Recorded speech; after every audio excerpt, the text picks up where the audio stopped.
Understand कि आपकी एक लाइफस्टाइल है, उस लाइफस्टाइल को बिना बिगाड़े छोटे छोटे बदलाव करके बड़े बड़े रिजल्ट कैसे ला सकते हैं, दैट्स व्हाट हम यहाँ पे कर रहे हैं। आपने कल से शुरू कर दिया है ऑलरेडी। 3 सवाल हैं। पहला सवाल, हम बीमार क्यों हैं? बेसिक, कोई 20 साल से, कोई 25 साल से, कोई 10 साल से बीमार है।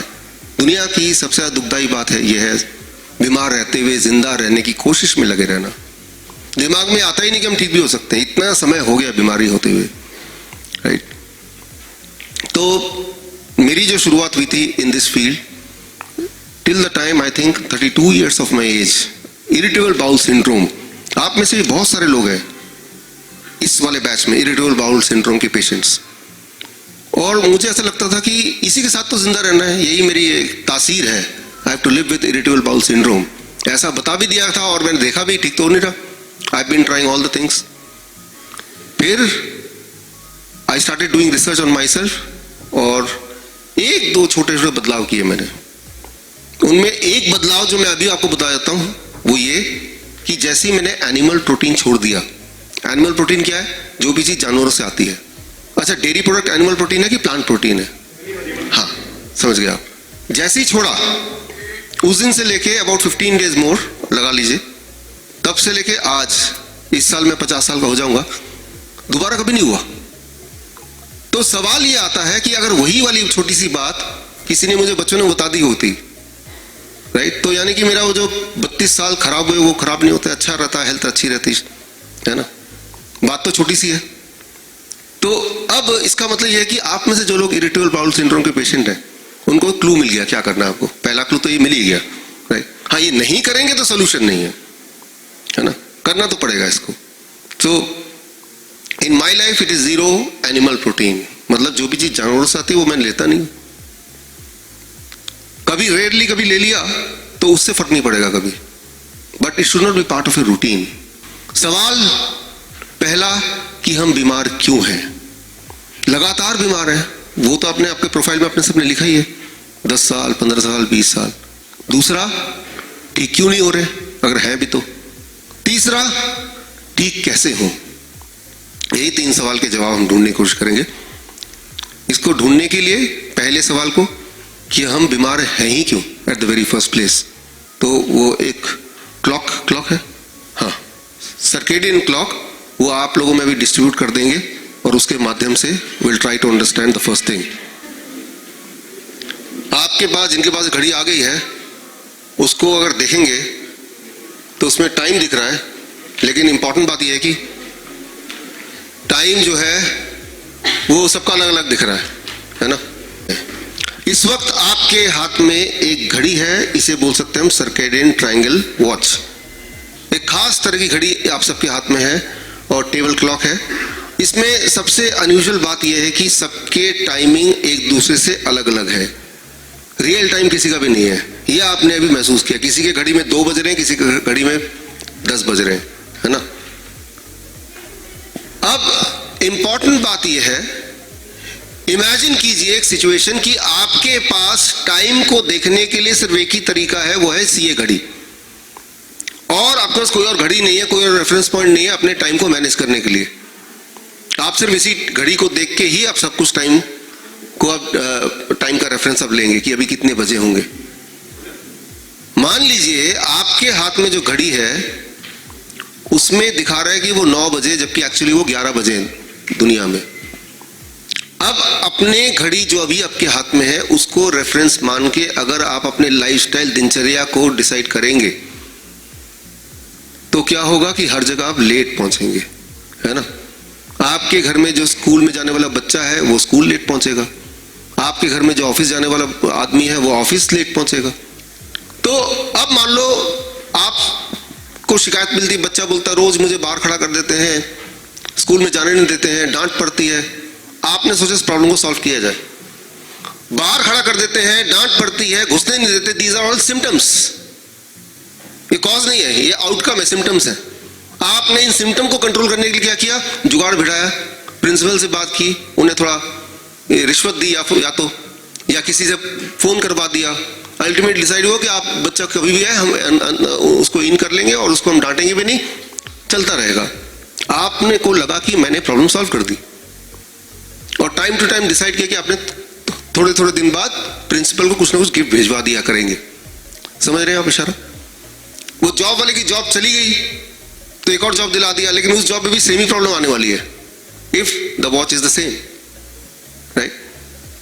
अब ऑब्वियस अगर मैं बोलूं कि सोल्यूशन क्या है, तो आप एक लाइन में बोल देंगे घड़ी का टाइम को ठीक कर दो, यही तो बोलेंगे ना।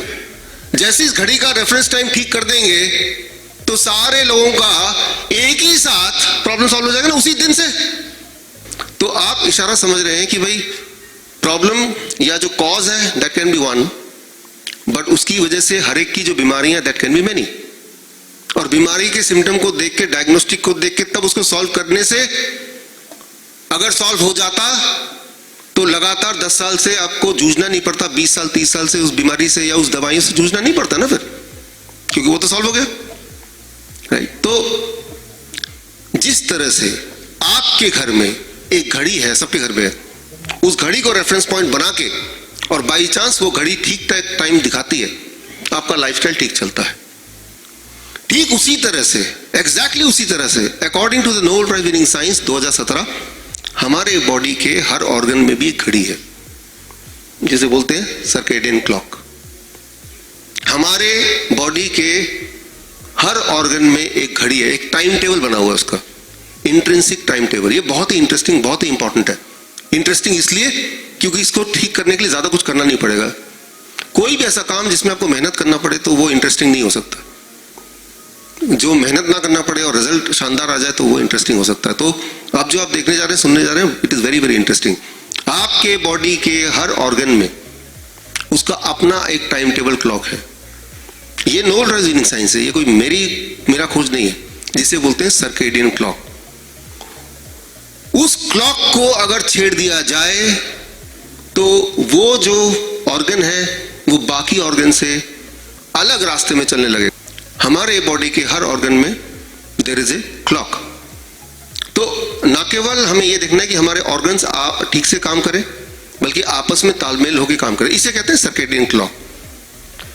तो ये क्लॉक पहली बात तो बिगड़ा हुआ है। कैसे बिगड़ा हुआ है, कैसे पता चलेगा, ठीक कैसे करना है, ठीक कब तक होगा, क्या करना पड़ेगा, बहुत सारे सवाल दिमाग में आना शुरू हो सकते हैं इस वक्त। तो फटाफट उसके जवाब की तरफ हम बढ़ते हैं। Let's start moving towards the interesting answer of it. 72 hour program में 7 इज वेरी इंपॉर्टेंट। तो 7 ऐसे फैक्टर्स हैं जो आपके बॉडी के क्लॉक को कंट्रोल करते हैं। उन 7 फैक्टर को अगर एक एक करके आप एड्रेस कर दें तो घड़ी आपके बॉडी की ठीक हो सकती है, और अभी से ठीक हो सकती है। और ठीक होने से आपकी रिक्वायरमेंट, जो लोग इंसुलिन ले रहे हैं वो कम हो सकता है, खत्म हो सकता है। बेसिकली जो बीपी की गोली ले रहे हैं खत्म हो सकती है आज से ही, कल से नहीं, आज से ही।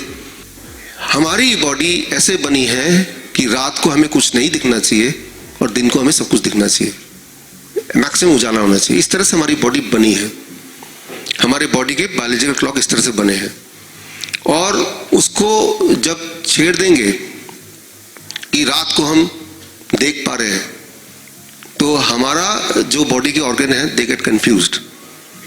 आप अभी एक डार्क साइकिल में है इस वक्त, इसे डार्क ही बोलेंगे, 100 लक्स तो कम ही होता है। लेकिन रात को, शाम को जब आप आराम से बैठते हैं तो ऐसे मोबाइल लेके ऐसे करके इतने दूर से देखते हैं, तब करीब 1500 लक्स या कभी कभी 5000 लक्स इतना लाइट आप एक्सपोज होते हैं। तो आपने अपने लाइट डार्क साइकिल को उल्टा कर दिया। समझ रहे? दिन में कम लाइट लेना और रात को जबकि 0 लाइट होना चाहिए ज्यादा लाइट लेना। इससे आपकी जो किडनी फंक्शनिंग वो भी उल्टा हो जाएगी। यानी कि रात को जब सो रहे होंगे तो ज्यादा यूरिन आउटपुट और पूरे दिन भर में कम यूरिन आउटपुट। जब ऐसे होने लगे समझ लीजिए आप किडनी फेलियर की तरफ बढ़ रहे हैं। इसके लिए तो कोई ब्लड टेस्ट की भी जरूरत नहीं है, किसी भी टेस्ट की जरूरत नहीं है, सिर्फ ये आपको मेजर करना है। तो इसको कैसे ठीक करें? आपने देखा होगा कि अचानक इन दिनों लोग चलते फिरते उठते बैठते अचानक दे डाई सडनली। देख रहे हैं आप, खड़े खड़े लोग मर जाते हैं, देख रहे हैं ना? तो लगता है कि कैसे पता चले कि कहीं ऐसा ना कि हम भी ऐसे ही मर जाएं बिना किसी बीमारी के। तो एक clue, it is again the circadian clock of the kidney and heart. आपने हाई ब्लड प्रेशर तो सुना है, जाना है। एक सिंपल बात याद रखिए, आपका हार्ट और किडनी इस प्रकार काम करता है, दिन में 10 बजे, ये वीडियो आपको दे देंगे ताकि आप इसको दोबारा देखें। दिन में 10 बजे 10 AM यानी कि इस टाइम पे जब अभी है, हम सबका ब्लड प्रेशर हाईएस्ट लेवल पे होता है, से 140/90। रात को 10 बजे 12 घंटे बाद लोएस्ट लेवल पे होता है, से अबाउट 120/80 या 110/70। ये डिफरेंस अगर कम होता जाए, आपकी हार्ट डिजीज बढ़ती जाएगी। डिफरेंस, मैं हार्ट ब्लड प्रेशर के ज्यादा कम की बात नहीं कर रहा हूं, ब्लड प्रेशर के डिफरेंस के ज्यादा कम की बात कर रहा हूं, समझ रहे हैं? कुछ लोगों में 10 बजे ब्लड प्रेशर कम रहता है, रात को 10 बजे ब्लड प्रेशर पीक पे रहता है। समझ लीजिए इनके हार्ट अटैक आने के चांसेस बढ़ गए हैं। इसे बोलते हैं circadian rhythm of the heart. मैंने आपको circadian rhythm of the kidney बताया और ये भी बता दिया कैसे पता चलेगा वो ठीक चल रहा है कि नहीं, यूरिन के उससे मेजरमेंट से। अब मैं बता रहा हूँ circadian rhythm of the heart और कैसे पता चलेगा ठीक चल रहा है कि नहीं। सिंपल आप टेस्ट कर सकते हैं, सुबह 10 बज गए, let me check my blood pressure, से 140/90। रात को 10 बज गए, let me check my blood pressure. अब वो वाला रात वाला ब्लड प्रेशर ये सुबह वाले ब्लड प्रेशर से कम आना चाहिए और आइडली अबाउट 20 यूनिट कम आना चाहिए। उसके बराबर तो नहीं होना चाहिए और ऊपर भी नहीं होना चाहिए। तो अगर तो बराबर या ऊपर है तो समझ लीजिए कि आपका हार्ट का सर्केडियन रिदम अच्छा खासा बिगड़ चुका है। लेकिन बिगड़ा है तो उसको ठीक भी कर सकते हैं। ठीक करने के लिए सिंपल कि आप ये डिसाइड कीजिए, पहला नियम कि रोज दिन रहते हुए, बहुत ज्यादा नहीं तो आधे घंटे के लिए अपने बॉडी को 10,000 लक्स ऑफ लाइट की रोशनी देंगे। आधे घंटे के लिए 10,000 लक्स ऑफ लाइट की रोशनी देने के लिए सिर्फ इतना करना है कि जब आप लंच या ब्रेकफास्ट कर रहे होंगे तो खिड़की के पास बैठ के, खिड़की खुली होगी। मैं ये भी नहीं बोल रहा हूं कि खिड़की से सूरज आपकी किरणें आपके बॉडी में पड़ना चाहिए, मैं ये भी नहीं बोल रहा हूं। बस आपके आसपास लाइट होनी चाहिए, सूरज की लाइट। मैं पूरा दिन भी नहीं बोल रहा हूं, कितना बोल रहा हूं, 30 मिनट्स। ये एक बदलाव करना है और शाम के 6 बजे के बाद आप कोशिश करें कि लाइट्स को मिनिमाइज करें, राइट। तो यहां तक आप सिर्फ ये समझ पाए कि दिन में 10,000 lux of light for 30 minutes. तो क्या अगर 20 ले, 30 ले, 3 लाख ले तो और अच्छा है।